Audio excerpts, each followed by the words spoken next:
فی قلوبهم مرض فزادهم اللہ مرضا ولهم عذاب علیم بما كانوا یکذبون۔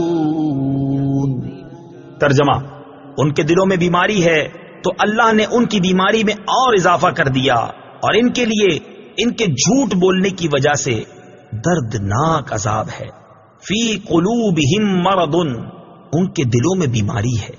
تفسیر صراط الجنان میں ہے، اس آیت میں قلبی مرض سے مراد منافقوں کی منافقت اور حضور پرنور صلی اللہ تعالی علیہ وسلم سے بغض کی بیماری ہے۔ معلوم ہوا کہ بد عقیدگی روحانی زندگی کے لیے تباہ کن ہے، نیز حضور اقدس صلی اللہ تعالی علیہ وسلم کی عظمت و شان سے جلنے والا مریض القلب یعنی دل کا بیمار ہے۔ روحانی زندگی کے خطرناک امراض، جس طرح جسمانی امراض ہوتے ہیں اسی طرح کچھ باطنی امراض بھی ہوتے ہیں۔ جسمانی امراض ظاہری صحت و تندرستی کے لیے سخت نقصان دہ ہوتے ہیں، اور باطنی امراض ایمان اور روحانی زندگی کے لیے زہر قاتل ہیں۔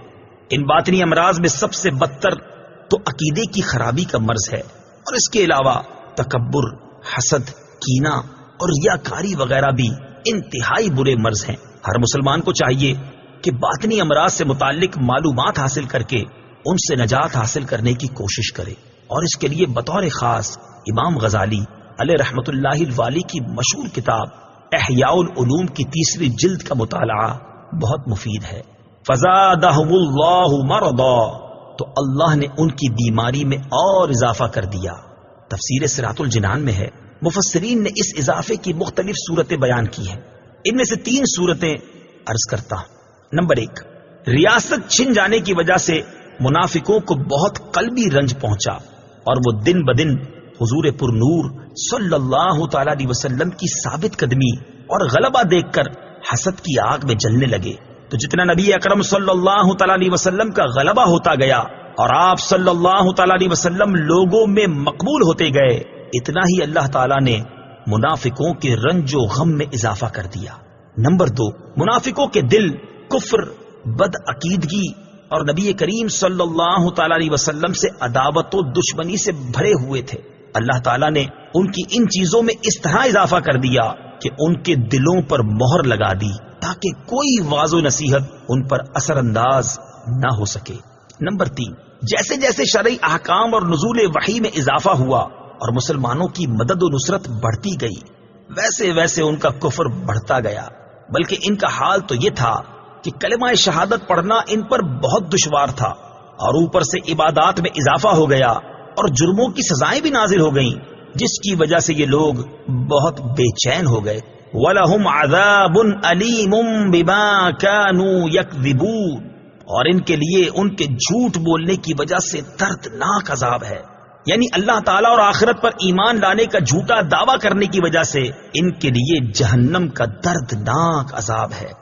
جھوٹ بولنے کی وعید اور نہ بولنے کا ثواب۔